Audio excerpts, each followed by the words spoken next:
நாங்கள் ரெடி பாமுகம் பாட்டிவீரன தமிழ் வானொலி ஊடாக உறவுகளின் இணைய வருவது தகவல் சாலை தோப்படுத்திரு ஜோட்டம் அவர்கள் வணக்கம் வாருங்கள். வணக்கம் வாணி, வணக்கம் அன்பு நேர்களே. மீண்டும் தகவல் சாலை வளமோடு இணைந்து கொள்ளோம். நீங்கள் கூறியதுவா கடந்த வாரம் தவிர்க்க முடியாத ஒரு மரண வீட்டை செல்ல வேண்டியதனால் முதல் நாள் அவசர அவசரமாக புறப்பட்டதில் அந்த செய்தியை அறிவிக்க மறந்துவிட்டு அது புதன்கிழமை என்றதே அங்கே நிற்கும் வரையும் தெரியவில்லை, மன்னிக்கவும்.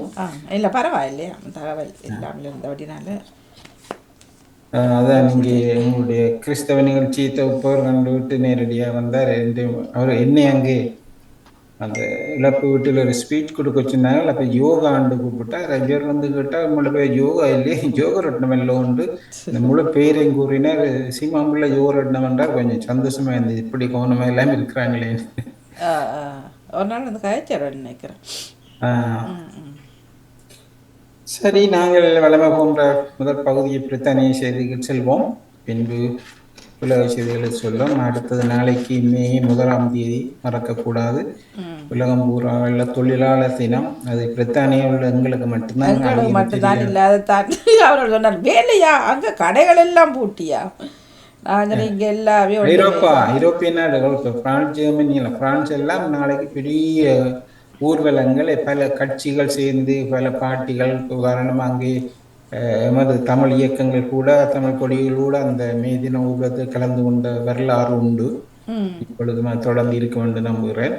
ஆனால் இங்கே வந்து மே தினம் என்றால் அது இன்று நான் அதை பற்றி கதைக்கும் போது ஒருவர் சொன்னேன், உங்களுக்கு என்ன 5ஆம் தேதி லீவ் விடுகிறேன் தானே என்று. அது 5ஆம் தேதி இப்போ அது அந்த பேங்க் ஹாலிடே இது வெள்ளிக்கிழமை விடலாம் தானே. அது நாங்கள் அவர்கள் அப்படி விட மாட்டாங்க, தெரியும். நாங்கள் எல்லாரும் பலப்பக்கம் பண்ண இடப்பக்கம் போகிற ஆக்கள், ஆனபடியா நாங்கள் தொழிலாசனத்துக்கு எல்லாம் விட மாட்டோம். அதான் இளையவர் சொன்னார், நீங்கள் இருக்கிறத கேட்டு மறந்து கதைக்கிறீங்களோ, அவர்கள் தனித்துவமாக இயங்குறார்கள் என்று சொல்லி. ஆகவே நாளைக்கு உலக பூராக உள்ள தொழிலாளர் தினம். இங்கே பிரித்தானியில் உள்ள தொழிலாளர்கள் அதை கொண்டாட முடியாது, தவறாமல் நாளைக்கு வேலைக்கு போகணும். சரிங்க, நான் உட்படத்தான். அடுத்ததாக இன்னும் ஒரு முக்கியமான செய்தி. நாளைக்கு இங்கே பிரித்தானியாவில் உள்ளூராட்சி மன்ற தேர்தல்கள் நடைபெறுகின்றன. சில இடங்களில் மேயர்களுக்கான தேர்தல். உள்ளூராட்சி தேர்தல் என்னும் பொழுது அது அரசாங்கத்தினுடைய பலத்தை சோதிக்கும் ஒரு நிகழ்ச்சியாக கூட அமைய போகிறது. காரணம் என்னவென்றால், சென்ற ஆண்டு பதவிக்கு வந்த தொழிற்கட்சி முதல் தடவையாக ஒரு சின்ன எலெக்ஷனை சந்திக்கிறது. அதாவது லோக்கல் எலெக்ஷன், உள்ளூராட்சி மன்ற தேர்தல்கள். அது சின்னதென்று நாங்கள் கூறிவிட முடியாத காரணம் என்றால், உள்ளூர் பிரச்சனைகளை வைத்து கொண்டு மக்கள் வாக்களிப்பார்கள். உள்ளூர் என்னும் போது எல்லோருக்கும் உள்ள பிரச்சனை விலைவாசி, வரி உயர்வு. ஆகவே இவற்றை மனதில் வைத்து கொண்டு அவர்கள் வாக்களிக்கும் பொழுது ஆளும் அரசாங்கத்துக்கு எதிராக நிறைய எதிர்ப்புகள் இருக்கிற. உதாரணமாக இந்த வயோதிகர்களுக்கான குளிர்கால கொடுப்பனவை நிப்பாட்டியது போன்ற விடயத்தில் ஆரம்பித்தது. பின்பு சில வரிகள் கூட்டியது, அடுத்த சில கொடுப்பனவுகள் நிறுத்தப்பட்டது போன்ற விவகாரத்தில் நிறையவே அதிருப்தி இருக்கிறது. இந்த அதிருப்தியை ஒரு ஆயுதமாக வைத்துக்கொண்டு எதிர்கட்சிகள் அரசாங்கத்தின் மீதான அந்த ஒரு பிரச்சாரத்தை செய்து கொண்டிருக்கின்றார்கள். அது நேரம் புதன்கிழமையான இன்று பழமையாக ஒவ்வொரு புதன்கிழமையும் பாராளுமன்றத்தில் பிரதமருக்கான கிளி நேரம் ஒன்று இருக்கும். அவை ஆளுங்கட்சியினுடைய பிரதமரும் எதிர்கட்சி தலைவரும் நேரடியாக மோதிக்கொள்ளும் ஒரு விவகாரம் ஒன்று நடக்க தவறவில்லை. அதிலும் குறிப்பாக அந்த எதிர்கட்சி தலைவர் எப்படியாவது சில விடயங்களை வெளியில் கொண்டு வந்து அதிலிருந்து தான் மேலே வரணும்னு பல முயற்சிகளை செய்து கொண்டே வருகிறார். தவறல்ல, அப்படித்தான் பெற வேண்டும். ஆனால் அந்த மோதும் பொழுது சில சந்தர்ப்பங்களில் யாரோட மோதுறோம் என்று தெரியாமல் கூட மோதி இருக்க. உதாரணமாக இன்றைய ஒரு நிகழ்ச்சியை கொண்டு வந்தார். 10 வருடங்கள் 14 வருடங்களுக்கு முன்பு நடந்த நிகழ்ச்சி. அதாவது இந்த கேங்ஸ் செக்ஸ் ஸ்கேண்டல்னு சொல்லி ரோச்டேல் போன்ற பாகிஸ்தானிய தேசிய மக்கள் வாழும் இடங்களில் அந்த சில சில உறுப்பினர்கள், அதுவும் குறிப்பாக பாகிஸ்தானியர்கள்லாம் அந்த இளம் பிள்ளைகளை இலக்கு வைத்து அவர்களை பாலியல் ரீதியாக சீண்டி பல அநியாயங்களை செய்து வந்தார்கள். அது ஒரு பெரிய விவகாரமாக பேசப்பட்டது. பின்பு அதில் சிலர் தண்டிக்கப்பட்டு சிறைக்கு அனுப்பப்பட்டிருக்கிறார்கள். சிறைக்கு அனுப்பப்பட்டவர்களெல்லாம் பெரிய வயதுகள் 40 50 வயதுக்கு மேற்பட்டவர்கள் அவர்கள் அநியாயப்படுத்தியதெல்லாம் சிறிய பிள்ளைகள், 13 14 வயது பிள்ளைகளை.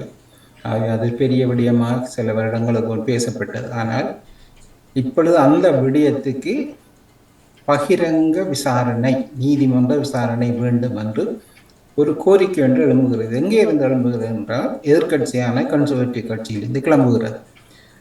இதனை ஒரு பெரிய விடயமாக்கி பகிரங்க விசாரணை நடத்த வேணும் என்று அவர் கொண்டு வரும் திட்டம் எது என்னவென்றால், அரசாங்கத்துடைய கவனம் முழுவதும் அந்த வழக்கிலேயே போகட்டும் என்று சொல்லி, அதே நேரம் எடுத்து வரும் அந்த நடவடிக்கைகளை முழுதாக எடுத்து செல்ல முடியாது, அவர்களுக்கு ஒரு தடை ஊடுவதை மனதில் வைத்துக் கொண்டு தான் இந்த விடயத்தை பகிரங்கமாக விசாரணைக்கு எடுக்க வேண்டும் என்று கூறிக்கொண்டு வந்தார்கள். ஆனால் இந்த பிரதமரை மடக்கும் நோக்கத்தில் அவர் பாராளுமன்ற இந்த கேள்வியை பெரிய கேள்வியாக எடுத்தார்.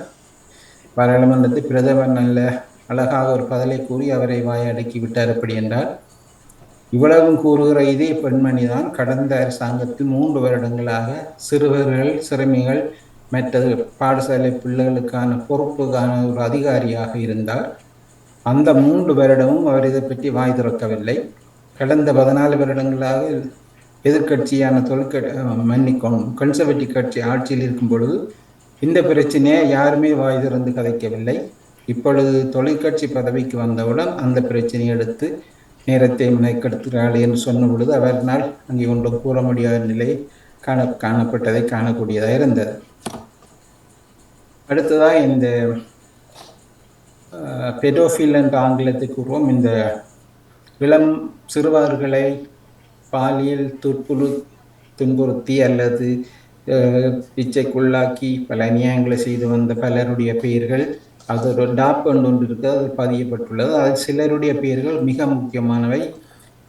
கடந்த வருடம் 2024ஆம் ஆண்டு ஒருவர் தாய்லாந்திலிருந்து இங்கே பிரித்தானியாவுக்கு வரும்பொழுது விமான நிலையத்தில் வைத்தே கைது செய்யப்பட்டார். அவருக்கு வயது 81. ரிச்மண்ட் பரோ என்பவர். இவர் ஒரு பாடசாலையுடைய போர்டிங் ஸ்கூல் மாஸ்டராக இருந்திருக்கார். அவை போர்டிங் ஸ்கூல்னு உங்களுக்கு தெரியும், பாடசாலை பிள்ளைகள் அங்கே தங்கி படிப்பார்கள். அப்படியான இடங்களில் அவர்களை பராமரிப்பதற்கு சில நிலையங்கள் இருக்கும், அதற்கு பொறுப்பு அதிகாரிகளாக இருப்பார்கள். இந்த பொறுப்பு அதிகாரிகளில் பலர் இந்த பாலியல் ரீதியாக இதே மாணவர்களை சுண்டி சித்திரவதையை செய்து கொண்டு வந்தார்கள். பலர் அந்த நேரத்தில் வாய் திறந்து அதை பற்றி கதைக்க மாட்டார்கள். ஏனென்றால் அவர்கள் படிக்கும் பாடசாலைகள் எல்லாம் உயர்ந்த பெரிதாக பேசப்படும் பாடசாலைகள். அவர்கள் அதை வெளியிலிருந்து கூறும் பொழுது 2 விவகாரம். ஒன்று, அவர்களுக்கு அது ஒரு புக்கக்கேடாக இருக்கும். 2வது, இவர்கள் கூறுவதை யாரும் நம்ப மாட்டார்கள். 3வது, பெற்றோர்கள் கூட பிள்ளைகள் இப்படி நடந்ததுன்னு சொன்னால் அது நம்பாத ஒரு காலம் இருந்தது. இப்படியான பலருடைய வாழ்க்கை நிறையவே சீரழிக்கப்பட்டது உண்மைதான். ஆனால் இப்பொழுது அந்த குறிப்பிட்ட அந்த நபர் 20 வருடமாக பிரித்தானிய அரசுக்கு தண்ணி காட்டி கொண்டிருந்தார். இங்கிருந்து தப்பி ஓடி தாய்லாந்தில் மறைந்திருந்தார். ஏன் தாய்லாந்து போறேன்னா, உங்கள் எல்லோருக்கும் தெரியும், தாய்லாந்து என்ற நாடு இந்த இப்படியானவர்களுக்கு நல்ல வசதி செய்து கொடுக்கும் இடம். பொதுவாக இங்கேருந்து யாராவது தாய்லாந்துக்கு போகிறார்கள் என்றால் உடனடியாக ஒரு மேலும் கீழும் ஒரு பார்வை என்று பார்ப்போம், இவர் தாய்லாந்துக்கு போகிறாரா என்று. ஏனால் தாய்லாந்தில் இந்த பாலியல் ரீதியான இளம் பிள்ளைகளை பொதுவாக பெற்றோர்களே வறுமை காரணமாக வெளிநாட்டவர்களுக்கு பிள்ளைகள் தங்களுடைய இளம் பிள்ளைகளையே பாலியல் தேவைகளுக்காக அனுப்பும் ஒரு இடம்தான் தாய்லாந்து. அப்படியானவர்களுக்கு அங்கே இது ஒரு பெரிய குற்றமாக கருதப்படாது. ஆனாலும் அவர் தன்னை பற்றிய செய்திகள் எல்லாம் இங்கே பிரித்தானியால் வந்தவை, இனிமேல் தான் எப்படியும் தப்ப முடியாது என்று ஏதோ ஒரு காரணத்தை காட்டி இங்கே வந்து தான் தன்னுடைய குற்றங்களை ஒப்புக்கொள்ள வேண்டும் என்று அவர் சொல்லி கொண்டுதான் விமான நிலையம் வந்திருந்தார். ஹீத்ரோவில் கைது செய்யப்பட்டார் கடந்த வருடம். அதில் ஏறக்குறைய 46 குற்றங்களை அவர் ஒப்புக்கொண்டுள்ளார். ஆமாம், தான் செய்தென்று ஒப்புட்டு கொண்டால் சில குற்றங்களை அவர் ஏற்றுக்கொள்ளவில்லை. 43 ஏற்றுக்கொண்டார். 54 குற்றங்கள் தான் செய்யவில்லை என்று கூறினார். இது நடந்தது 1960க்கும் 70களுக்கும் 90களுக்கும் இடைப்பட்ட காலத்தில் அங்கொன்றும் இங்கொன்றுமா நடந்தது. இப்பொழுது அவர் சிறை தண்டனை, அவருக்கு அனுப்பப்பட்டது சிறை தண்டனை 46 வருடம். இதில் குறிப்பிடத்தக்க என்னவென்றால் அவருக்கு இப்பொழுது வயது 81. அவர்களுக்கு 46 வருட சிறை தண்டனை கொடுக்கப்பட்டால் இவர் அந்த சிறை தண்டனை அனுபவிக்கும் வரை உயிரோடு இருப்பாரா என்பது கேள்விக்குறி. ஆகவே இவருடைய மரணம் அங்கே சிறைக்குள் தான் பெரும்பாலும் நடைபெறும் என்று எதிர்பார்க்கப்படுகிறது. அடுத்ததாக இந்த சைபர் அட்டாக் என்பது கடந்த சில வாரங்களாக நீங்கள் கேள்விப்பட்டிருப்பீர்கள். சில பெரிய சூப்பர் மார்க்கெட்டுகள் எல்லாம் நடைபெற முடியாத அளவுக்கு ஒரு பகுதி இழுத்து மூடப்பட்டு அல்லது முழுதும் மூடப்பட்டதை நீங்கள் கவனித்திருக்கலாம்.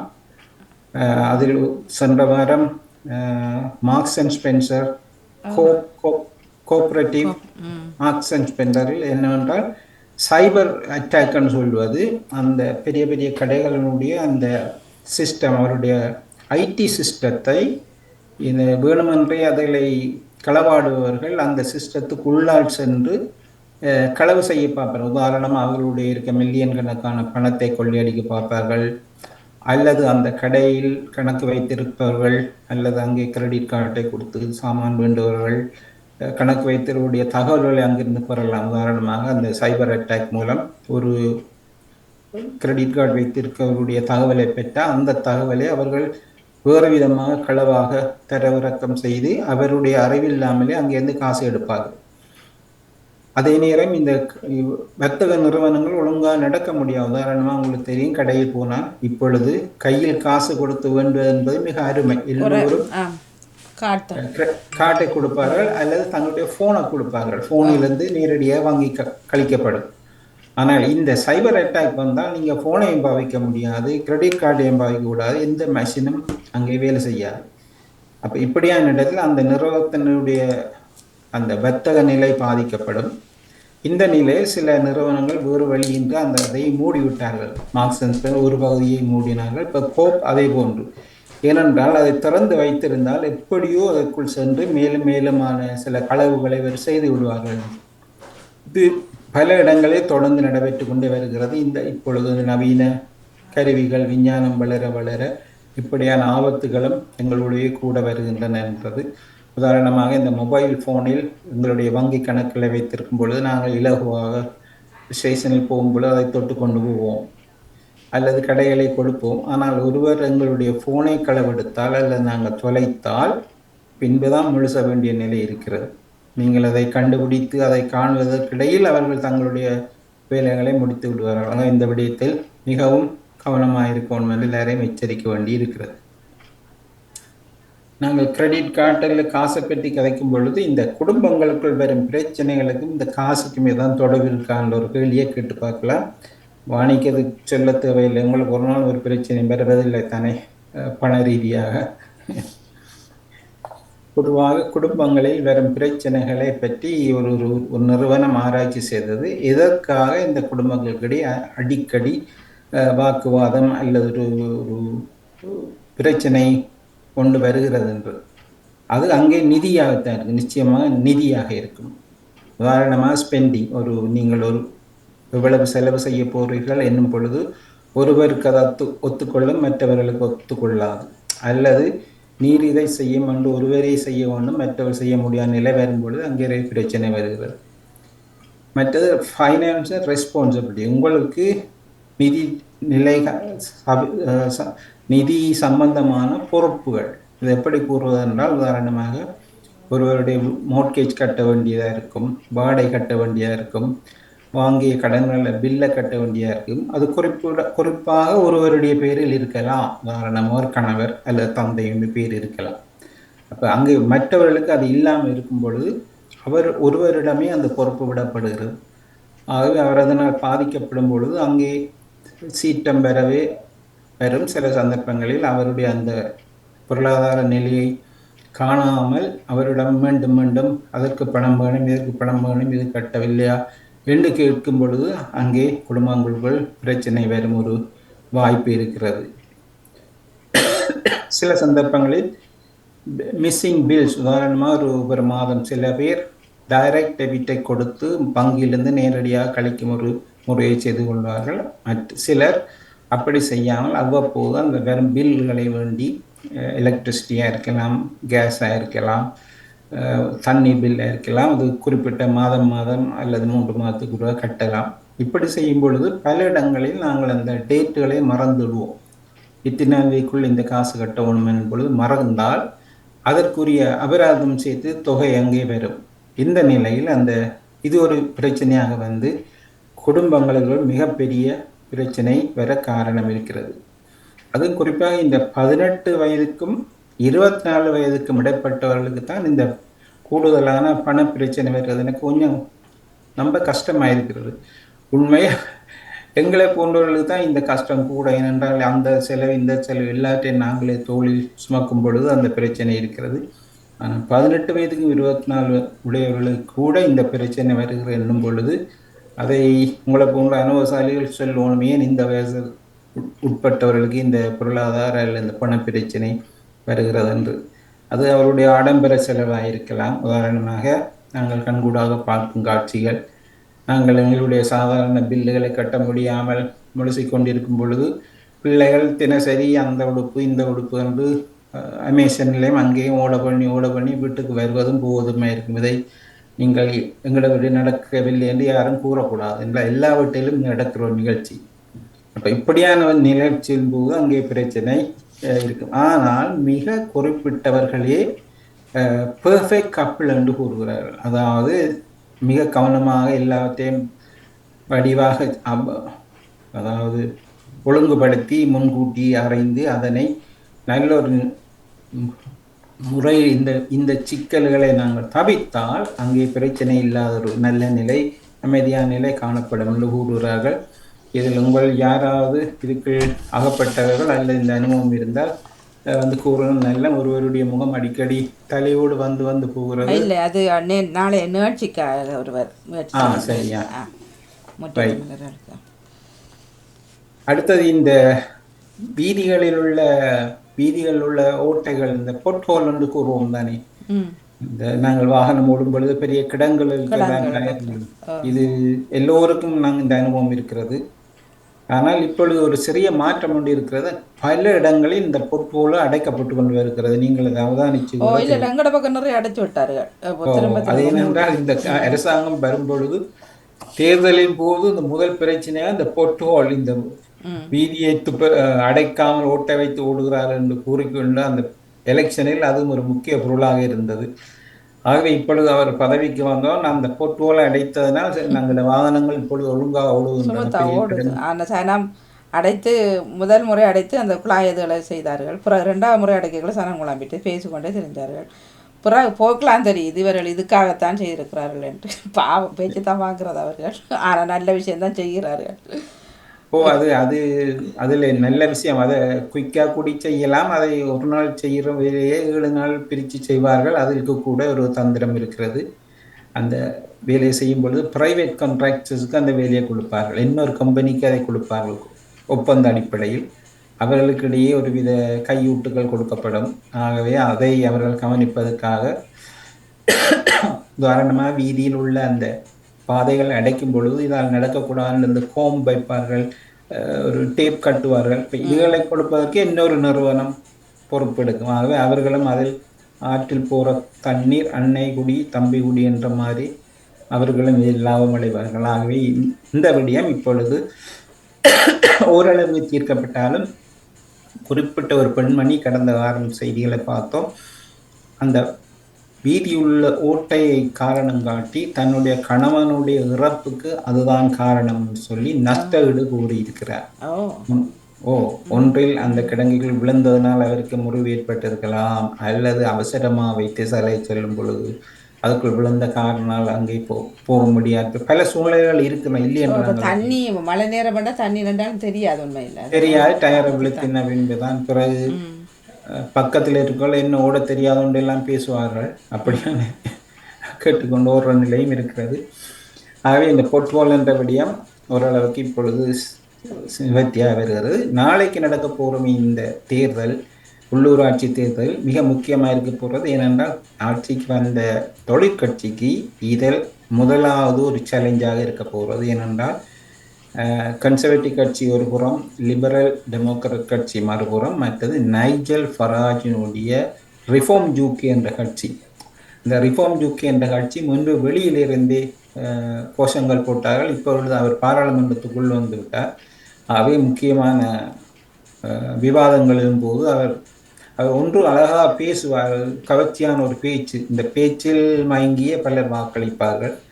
ஆகவே ஆளுங்கட்சிக்கு இது பெரிய ஒரு சேலஞ்சாக இருப்பது. நாளைய பின் அடுத்த ஒரு நிகழ்ச்சியில் இவர்கள் எந்த அளவு இடங்களில் தங்களுடைய உள்ளூராட்சி மன்றங்களை தோற்க விட்டார்கள், எங்கே கைப்பற்றினார்கள், அல்லது இதற்குள் எத்தனை ரிஃபார்ம் கட்சியினுடைய புதிய அமைப்புகள் உள்ளுக்கு வருகின்றன என்று இது பாராளுமன்றத்தோடு நேரடியாக தொடர்புடையதல்ல. இது உள்ளூராட்சி மன்ற விடயங்கள். அடுத்ததாக சென்ற மார்ச் மாதம் அளவில் இங்கே கிழக்கு லண்டனில் உள்ள ஈஸ்ட் லண்டனில் உள்ள ஒரு நதிக்கரையில் விளையாடி கொண்டிருந்த பிள்ளைகளில் 11 வயது சிறுமி ஒருவர் காணாமல் போன செய்தியை நாங்கள் எங்களுடைய செய்தியில் கூட எடுத்து வந்தோம். அது எப்படியான ஒரு ஆற்றங்கரை என்றால், அது சிறிய ஒரு நதி இந்த சிட்டியா போட்டு கிட்ட உள்ள ஒரு நதி போல. அது எப்படின்னா, இந்த படகுகளை அங்கிருந்து கரையில் வைத்துவிட்டு இந்த படகுகளை அந்த நிலத்தை தள்ளி கொண்டு போய் அப்படியே நீருக்குள்ளால் படகுகளை போவார்கள். ஆகவே இந்த ஓரளவுக்கு சிமெந்து வந்து அந்த நதிக்கு ஊடாக போகும். அப்போ சில வேளை விளையாட்டுக்கு நடந்து போவார்கள் அந்த பிள்ளைகள். அப்படி போன இடத்தில் ஒரு பிள்ளை அதுக்குள் அங்கே ஆகப்பட்டு சகதிக்குள் ஆகப்பட்டது. கூட போன பிள்ளைகள் கஷ்டப்பட்டு கத்தி குளறி பார்த்தாலும் அந்த பிள்ளையை எடுக்க முடியவில்லை. பல நாட்களாக அவருடைய உடல் கண்டுபிடிக்கப்படாமல் கடைசியாக கடந்த 13ஆம் தேதி அவருடைய உடல் அந்த நதியில் எங்கே ஒரு இடத்தில் தேங்கி இருந்தது கண்டுபிடிக்கப்பட்டு, 29ஆம் தேதி அது அவர்தான் என்று ஊர்ஜிதப்படுத்தப்பட்டு இன்று அந்த செய்திகள் பெரிதாக வெளியில் வர ஆரம்பித்துள்ளன. இந்த செய்தியின் மூலம் அந்த பெற்றோர் படும் வேதனைகளை பற்றி நாங்கள் அறிய முடியும். ஆகவே அவர்கள் அதை சொன்னார்கள். ஒன்று, இந்த பிள்ளையை காணவில்லை என்றவுடன் மக்கள் கூடி அதை தேடுவதற்கு எவ்வளவு முயற்சி செய்தார்கள். அவர்களுக்கு நன்றி கூறுகிற அதே நேரம் தங்களை இந்த கவலையை கொண்டாடுவதில், அதாவது சற்று தங்களை அமைதியாக இருக்க விட வேண்டும் என்றும் அவர்கள் கேட்டுக்கொண்டார்கள். அந்தபடியாக ஒரு கவனிக்கத்தக்க ஒன்று. அடுத்ததாக இந்த டோனி பிளேயர், முன்னாள் பிரதமராக இந்த டோனி பிளேயர், அவர் இப்பொழுது ஆளுங்கட்சியினுடைய லேபர் கட்சியினுடைய முன்னாள் பிரதமராக இருந்தவர். ஆனால் நேற்றைய தினத்திலிருந்து அவருடைய ஒரு குரல் ஒன்று இப்பொழுது ஆளும் தொழிற்கட்சிக்கு ஒரு சின்ன ஒரு கலக்கத்தை கொடுத்துள்ளது. எப்படி என்றால், இந்த என்வாயன்மெண்ட், அதாவது இந்த சுற்றுப்புற சூழலை எப்படி நடத்த வேண்டும், அந்த ஜீரோ எமிஷன் என்ற, அதாவது இந்த எரிவாயுகள் விண்ணகம் சென்று அதனால் ஏற்படும் விபத்துக்களை தவிர்க்க வேண்டும் என்று பல நாடுகள் சேர்ந்து எடுக்கும் முயற்சியில் பிரித்தானியா ஒன்று. ஆனால் அவர்கள் எடுக்கும் முயற்சிகள் எல்லாம் சரியா? இவர்கள் எடுக்கும் நோக்கம் 2030 ஜீரோ எமிஷன் என்றால் அந்த வளிமண்டலத்தில் கார்பன் டை ஆக்சைடே இருக்காது என்ற அளவில் மாசு அற்ற வானிலை காணப்படும் என்று கூறினார்கள். ஆனால் அது நடைமுறையில் சரியான ஒரு கேள்வி வருகிறது. அந்த இலக்கை அடைவதற்கு இவர்கள் எடுக்கும் முயற்சிகளினால் மக்கள் எப்படி பாதிக்கப்படுகிறார்கள் என்ற ஒரு விடயத்தை மேற்கூற தன்னுடைய சொந்த கட்சியினுடைய அரசாங்கமாக இருந்தாலும் தன்னுடைய ஒரு கருத்தை கூறியது இன்று அவர் கட்சிக்குள் ஒரு சின்ன ஒரு சிக்கலை ஏற்படுத்தியுள்ளது. எப்படி என்றால், அதற்கு பொறுப்பாக உள்ள எட் மிலிபேன் என்ற ஒரு அமைச்சர் 2030 இந்த ஜீரோ எமிஷனை கொண்டு வருவேன், ஆக அதற்காக சில நடவடிக்கைகள் எடுக்க வேண்டும். உதாரணமாக இப்பொழுது தெரியும் உங்களுக்கு, அந்த கரியில் எரியும் இடங்களில் கரியை எரித்து அதன் மூலம் சக்தி பெறும் நிலைகள் நிறுத்தப்பட்டுள்ளன. பல இடங்களில் பல ஆலைகள் மூடப்பட வேண்டியிருந்தது. அந்த ஆலைகளை நிலக்கரி எரித்து அதனால் எழுப்படும் அந்த புகை, அந்த கார்பன் டை ஆக்சைடு வளிமண்டலத்தை அசுத்தமாக்குறது என்று. இந்த நேரத்தை இன்னொன்றையும் சேர்த்து பார்க்கலாம். ஐரோப்பிய நாடுகள் பல அல்லது உலக நாடுகள் பல சேர்ந்து இந்த விடயத்தில் எல்லோரும் ஒத்துழைத்தால் தான் இந்த பூமியினுடைய வெப்பநிலையை குறைக்கலாம். உதாரணமாக எல்லோருக்கும் தெரியும், இப்பொழுது வெள்ளப்பெருக்கு ஒரு புறம், காட்டுத்தீ ஒரு பக்கம் என்று இயற்கை அழிவுகள் கூடிக்கொண்டு வருவதற்கெல்லாம் இந்த காலநிலை மாற்றம்தான் காரணம் என்பது நிச்சயமாக தெரியும். இருந்தாலும் சில நாடுகள் தங்களுடைய சுய லாபத்தை கருதி கொண்டு அல்லது வர்த்தகத்தை அடிப்பில் கொண்டு அது இணையாமல் இருக்க காரணமாக இப்பொழுது அமெரிக்கா, முன்பு பல நாடுகள் ஒன்றாக சேர்ந்து இந்த நாங்கள் வளிமண்டலத்தை துப்புரவாக்கியிருப்பது கரியினுடைய பாவனையை குறைக்க வேண்டும் என்ற நிலையில் பழைய அரசாங்கம், அமெரிக்க அரசாங்கம் அதுக்கு ஆதரவாக இருந்தது. ஆனால் எங்களுடைய புதிய ஜனாதிபதி ட்ரம்ப் அவர்கள் வந்தவன் முதல் அதிலிருந்து அந்த ஒப்பந்தத்திலிருந்து கைச்சாத்தை விலக்கி கொண்டார். அதாவது நாங்கள் ஊருக்குள்ள வரமாட்டோம், எங்களுக்கு நிலக்கரி தான் வேணும். ஏனென்றால் அங்கே பல ஆலைகள், பல நிறுவனங்கள் நிலக்கரியில் எரிகின்றன. ஆகவே நாங்கள் நிலக்கரியைத்தான் பாவிப்போம் என்று அவர் அங்கே இடம் பிடித்தார். அதே போன்றுதான் இங்கே சில இடங்களில் சில ஆலைகள் மூடப்படுவதற்கு கண்டனம் தெரிவிக்கப்பட்டு கொண்டிருக்கிறது. உதாரணமாக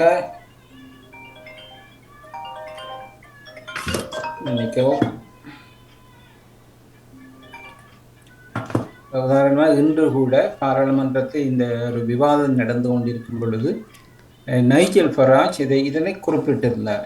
இந்த ஜீரோ எமிஷன் சொல்லி இந்த காற்று மண்டலத்தில் ஆக்சிஜன் போகக்கூடாது என்றதை அந்த மேட்னஸ் என்று கூறினார். அது ஒரு முட்டாள்தனம்.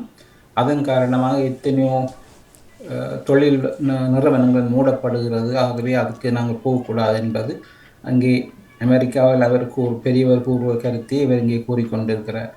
ஆகவே ஆனால் அதற்கு முயற்சிகள் செய்யும் பொழுது எந்த நிலையில் பொதுமக்கள் பாதிக்கப்படுகிறார்கள் என்று, இப்போ வரி விதிப்பு கூடுகிறது, பொருட்களுடைய விலை கூடுகிறது, இதனால் பாதிக்கப்படுவதெல்லாம் வறியவர்களும் கஷ்டப்பட்டவர்களும் தான். அவை உங்களுடைய இந்த முயற்சி சரி வருமா என்ற ஒரு கேள்வி அவர்கள் எழுப்பிவிட்டது. இப்பொழுது இங்கே ஆளும் அரசாங்கத்துக்கு ஒரு சிக்கலான ஒரு சிக்கலை உருவாக்கி உள்ளது. அடுத்ததாக நாங்கள் உலக செய்திகளுக்கு செல்லலாம். அதுக்கு முன்பு நாளைய எலெக்ஷனை பற்றி மீண்டும் ஞாபகப்படுத்துகிறேன். பலருக்கு தெரியுமோ தெரியாது, நாளைக்கு உள்ளூராட்சி மன்ற தேர்தல்கள் எல்லா இடங்களிலும் அல்ல, சில சில இடங்களில் மட்டுமே இந்த வாக்களிப்பு நடைபெறும். ஆகவே வாக்களிக்க கூடியவர்கள் அங்கே சென்று வாக்களித்தால் நல்லதாக இருக்குமென்னு நம்புகிறேன். அடுத்து உலக செய்திகளுக்கு போவோம். உலக செய்திகள் கடந்த 2 நாளாக எல்லோருக்கும் பெரிய செய்தியாக இருந்த ஒன்று, இந்த ஸ்பெயின், போர்த்துக்கல் 2 நாட்டிலும் திடீரென்று மின்சாரம் தடைப்பட்டு நாடே இருளில் மூழ்கி இருந்தது. 2 நாட்கள், ஒரு 1.5 நாட்கள் என்று கூறலாம். மின்சாரம் இல்லை என்றால் அங்கே எதுவுமே நடவாது. ட்ரெயின் ஓடாது, ஏர்போர்ட்லேருந்து பிளேன் பறக்க வாய்ப்பில்லை. சகலதுமே எலக்ட்ரிசிட்டி மின்சாரத்துக்கு தங்கியிருப்பதனால் அங்கே அந்த ஒரு பாதிப்பு இருந்ததனால் 2 நாடும் மிகவும் கஷ்டப்பட்டது. போனவர்கள் போன இடத்தை விமான நிலையத்தை தரையில் படுத்தவர்கள் பலருடைய காட்சிகளை நாங்கள் பார்த்திருந்தோம். இது எல்லோருக்கும் ஒரு பெரிய கேள்வி எழுப்புகிறது. இது என்ன இருந்தாப்போல இப்படியெல்லாம் நடக்கிறது. எல்லோருக்கும் தெரியும், மார்ச் மாதம் அளவில் இங்கே லண்டன் ஹீத்ரோ விமான நிலையத்துக்கு அருகில் உள்ள மின்சாரம் வழங்கும் ஒரு சப்ஸ்டேஷன் ஒன்றில் வெடித்து எரிந்ததனால் ஒரு 1.5 நாள் அங்கே விமான நிலையத்துக்கு வழங்கப்பட வேண்டிய மின்சாரம் நிறுத்தப்பட்டு விமானங்கள் ஓடாத நிலை காணப்பட்டது. இது பல வருடங்களுக்கு பிறகு நாங்கள் இதை பார்த்தோம். ஆனால் இப்பொழுது அங்கொன்றும் இங்கொன்றுமாக இந்த நிகழ்ச்சிகள் நடந்து கொண்டு வருகின்றன. ஸ்பெயின், போர்த்துக்கல் 2 நாட்டிலும் ஒரே நேரம் மின்சாரம் இல்லாமல் போனது. பல கேள்விகள் எழுதுகின்றன, என்ன நடந்திருக்கும் என்று. பலர் பலவிதமான தங்களுடைய கருத்துக்களை கூறிக்கொண்டிருக்கிறார்கள். சைபர் அட்டாக் என்றால் சில நாடுகள் வேணுமென்றே சில நாடுகளை முடக்குவதற்காக அவருடைய அந்த ஐடி சிஸ்டத்துக்குள் பூந்து அந்த கருவிகளை இயங்க விடாமல் தடுத்தாலும் இதே நடைபெறலாம். இப்படி பல நாடுகள் செய்திருக்கும். உதாரணமாக நடக்கவில்லை என்று கூற முடியாது. அண்மையில் சில நாடுகளில் ரஷ்யாவுடைய உளவு சேவை உள்புகுந்து இங்கு NHS சுகாதார சேவையினுடைய இணையதளங்களுக்குள் சென்று பல தில்லுமுண்டுகளை செய்தது. இதே போன்று பல நாடுகள் மற்ற நாடுகள் மீது தாக்குதல் நடைபெறும். ஆக இந்த கடைசியாக நடந்த இந்த ஸ்பெயின் விவகாரம் பலரையும் சிந்திக்க வைத்துள்ளது. இது நாளைக்கு எங்களுக்கு நடந்தாங்க என்ன செய்வோம் என்ற கேள்வி இப்பொழுது எழுந்துள்ளது. இதில் என்னொருடைய இதை பார்க்கலாம். ஸ்பெயின், போர்த்துக்கல் 2க்கும் மின்சாரம் இல்லாத நிலையில் அவர்கள் பிரான்சில் இருந்து அந்த மின்சாரத்தை கடன் எடுத்தார்கள். தரைவழிப்பாதானே அந்த வயர் கனெக்ஷன் கொடுத்து அங்கே சிறிதாக அங்கே சிறிய அளவு மின்சாரம் கொடுக்கப்பட்டு இப்பொழுது அந்த நாடுகள் மீண்டும் மின்சாரத்தை பெற்றுவிட்டன. ஆனால் இது ஒரு விளையாட்டான விடயமில்லை. எப்படி நடந்திருக்கும் என்ற ஆராய்ச்சியில் எல்லோரும் இப்பொழுது இறங்கியுள்ளார்கள். ஏனென்றால் திடீரென்று மற்ற நாடுகளுக்கு நடைபெறலாம். வெளிநாடுகளுக்கு சென்று இருக்கும் நிலையில் அவர்கள் விமான நிலையத்திலே தங்க வேண்டி வரும்.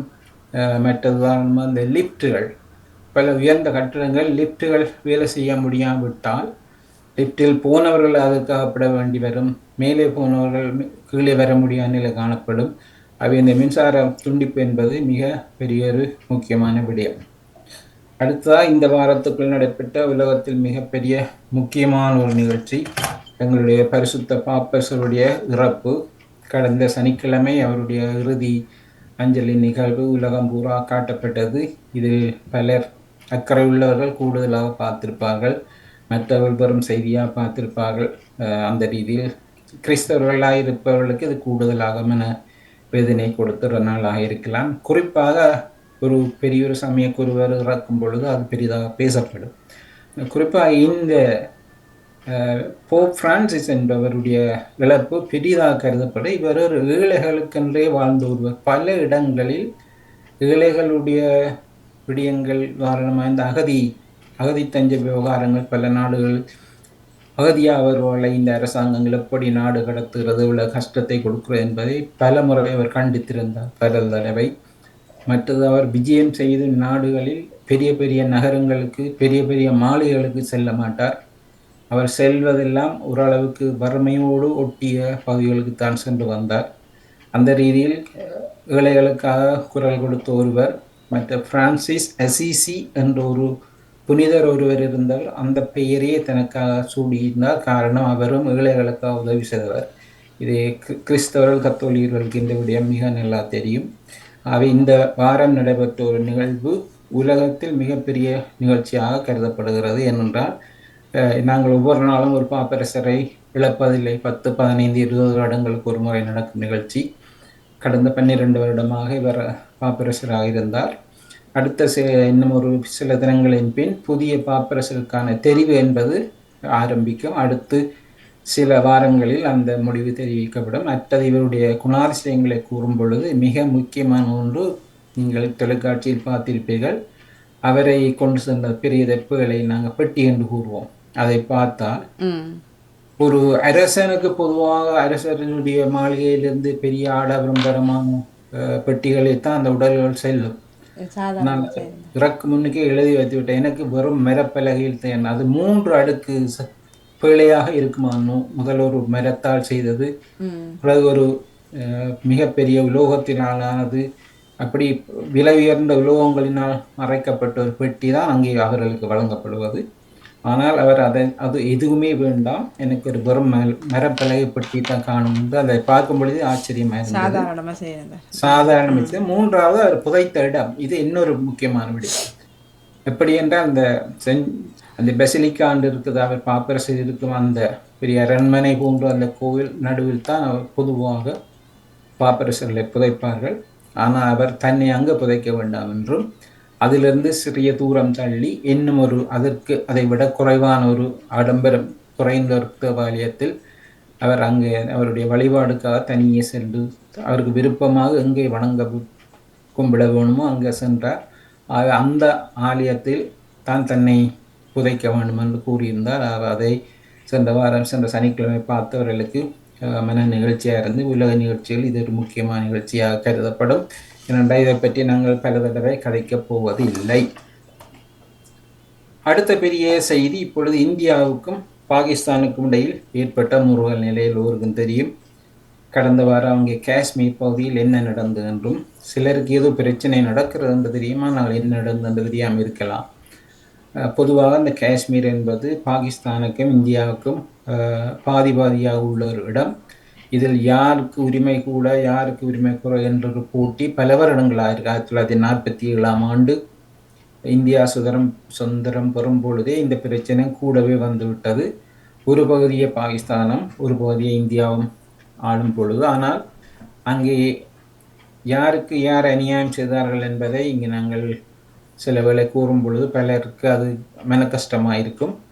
ஆனால் கூடுதலான பாகிஸ்தானிய பிரதேசங்களை இந்தியா பிடித்து வைத்து இருப்பதனால் அவர்கள் அந்த இந்திய எல்லைகளுக்கு அடிக்கடி வருவார்கள், வந்து அங்கே தாக்குதலை நடப்பார்கள். இதற்கிடையே 2-3 யுத்தங்கள் வேறு நடைபெற்று 1947க்கு பிறகு 67, 71 என்ற பெரிய யுத்தங்கள் வேற நடைபெற்றது. அடுத்து இந்த ரெண்டு நாடுகளும் இப்பொழுது அணு ஆயுதங்களை கொண்ட நாடு. இது மிக முக்கியமானது. சாதாரண ஆயுதங்கள் பாவித்துக் கொள்ளும் பொழுது போர் என்று வந்தால் ஒருவர் அணு ஆயுதத்தை பாவித்தால் மற்றவர் பாவிக்கும் முன்னிலையாக ஆபத்தான ஒரு நிலைக்கு வந்துள்ளது.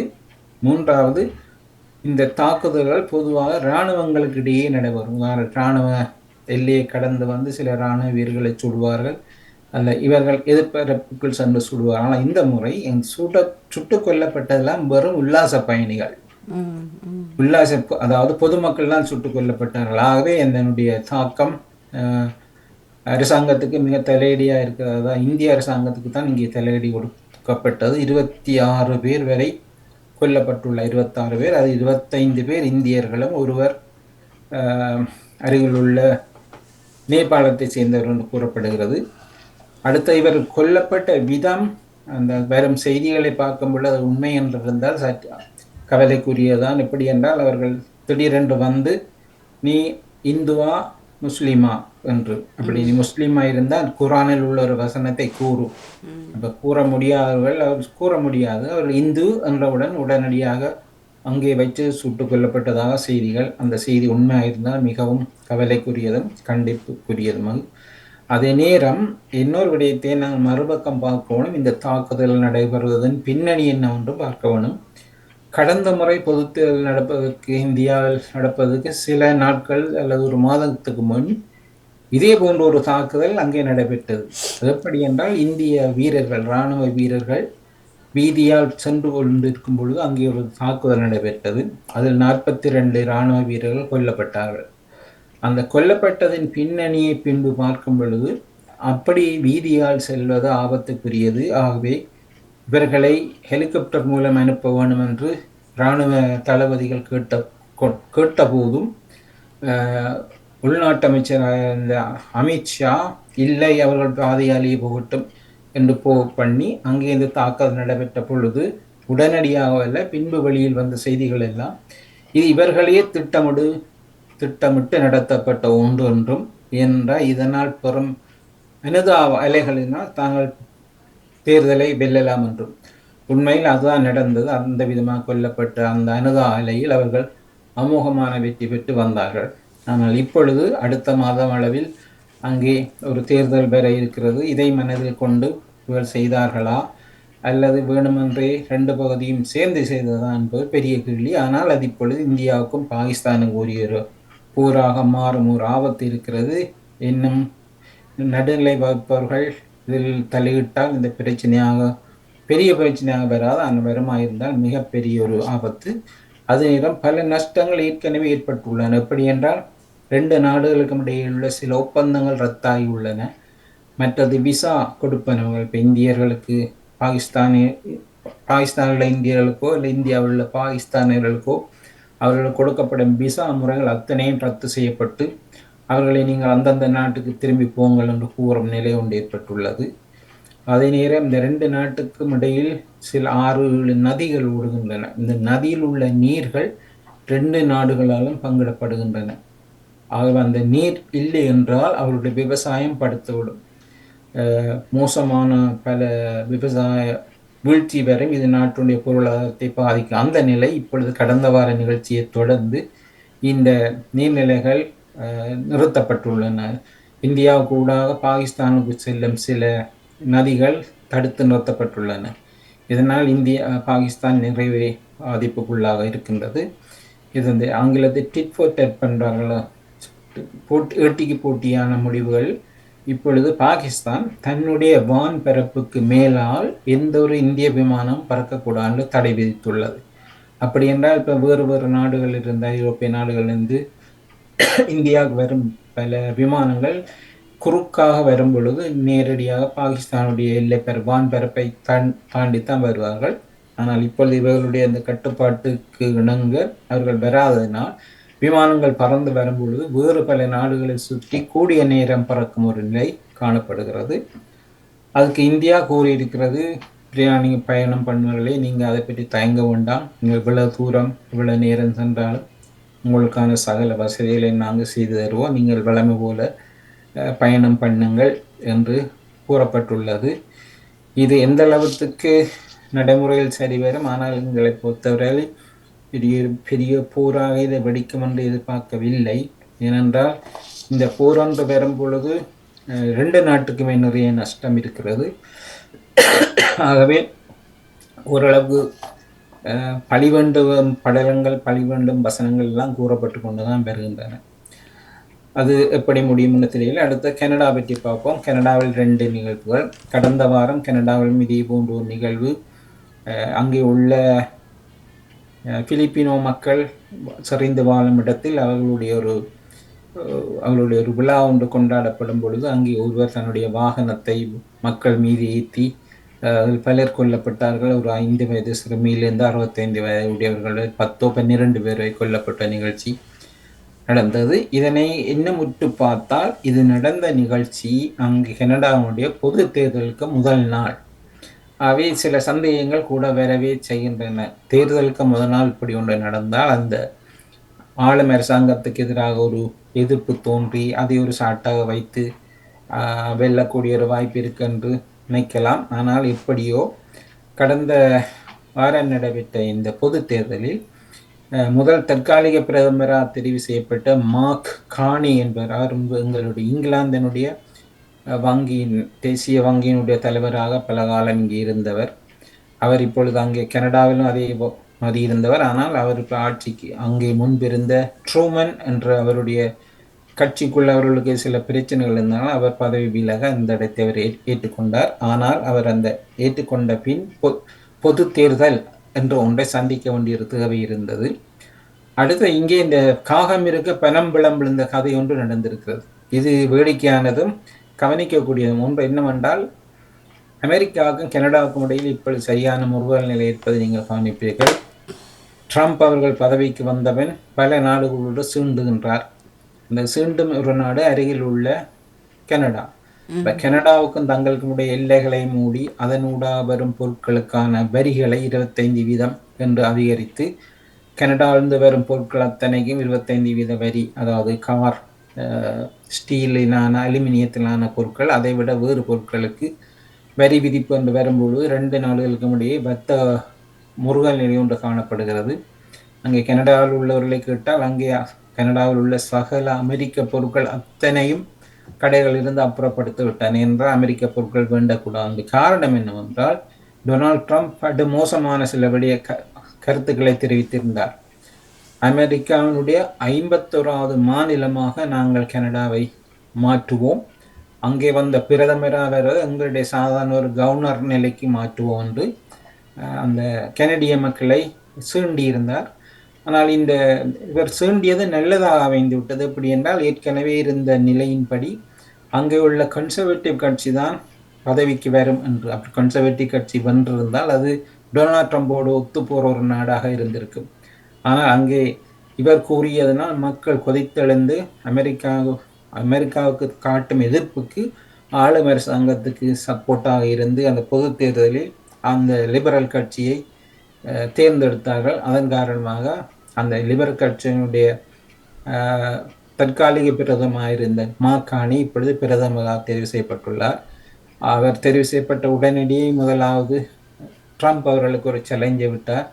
ட்ரம்ப் அவர்கள் கூடின அந்த விஷயம் இது நடக்காது, நீங்கள் 51வது மாநிலமாக மாற்ற தேவையில்லை, கவர்னராக பெற தேவையில்லை, அது நடக்காதுன்னு சொல்லி அதே நேரம் இப்பொழுது நேற்றைய தினம் அமெரிக்கா மிகப்பெரிய ஒரு பெரிய ஊர்வலம் ஒன்று நடந்த கவனித்தீர்ப்புகள். அது டொனால்ட் ட்ரம்ப் தனக்காக தானே ஏற்படுத்திய ஒரு வெற்றி கழிப்பு ஊர்வலம். 100 நாட்கள் தன் பதவிக்கு வந்து 100 நாட்கள் தன்னுடைய நாடு எந்த அளவு முன்னேறி இருக்கிறதை காட்டுவதற்காக தன்னுடைய சப்போர்ட்டர்ஸை கொண்டு வச்சு ஒரு பெரிய ஒரு ஆர்ப்பாட்ட ஊர்வலம் ஒன்றை நடத்தி இருந்தார்.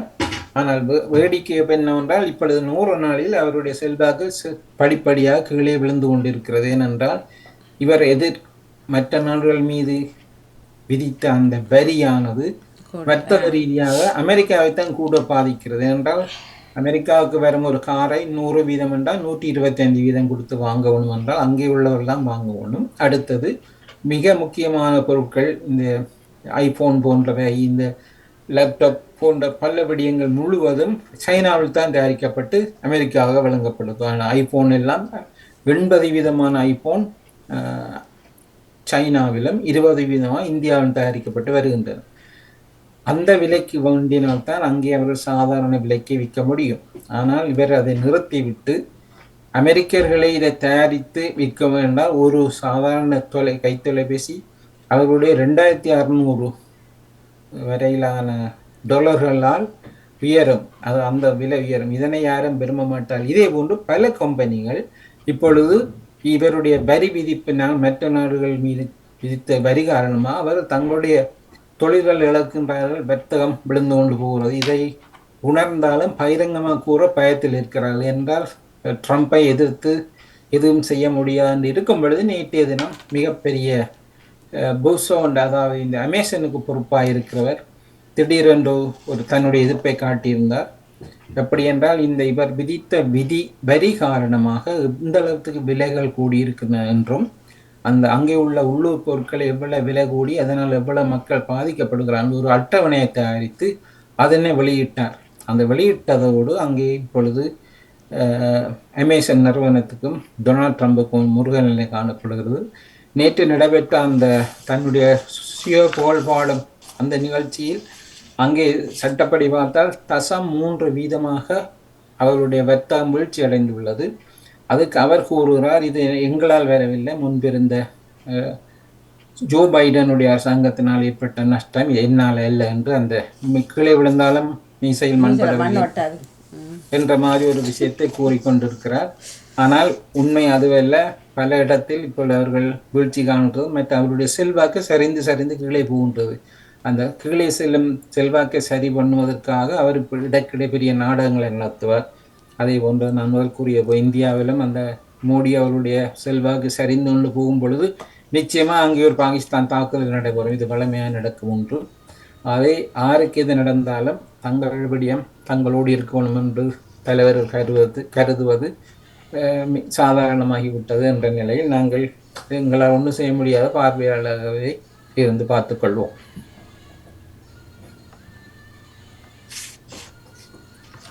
நாங்கள் நேரத்தையும் தாண்டி சென்று விட்டோம். யாராவது வராவிட்டால் நாங்கள் இத்தோடு நிகழ்ச்சியை நிறுவிக்கலாம். பணி பார்த்து சொல்லுங்க. இல்லை, யாரும் இல்லை. அப்படி என்றால் நாங்கள் இத்தோடு நிறுத்தி கொண்டு மீண்டும் அடுத்த வாரம் என்ன நிகழ்ச்சி சென்று கொள்வோம். நன்றி அண்ணா, மிக்க நன்றி. சொல்லுவோம். நன்றி, வணக்கம். அளவுக்கு வருகின்றது தகவல் சாலை தோப்படுகிறது. ஜோரிடம் அவர்கள் இணைந்திருந்தார்கள். இணைந்த எல்லோருக்குமே கேட்டுக்கொண்டிருந்தவர்களுக்கு நன்றியை கோரி தோப்பட இணைந்த ஜோரிடம் அண்ணாவுக்கு நன்றி, வணக்கம். நன்றி, வணக்கம்.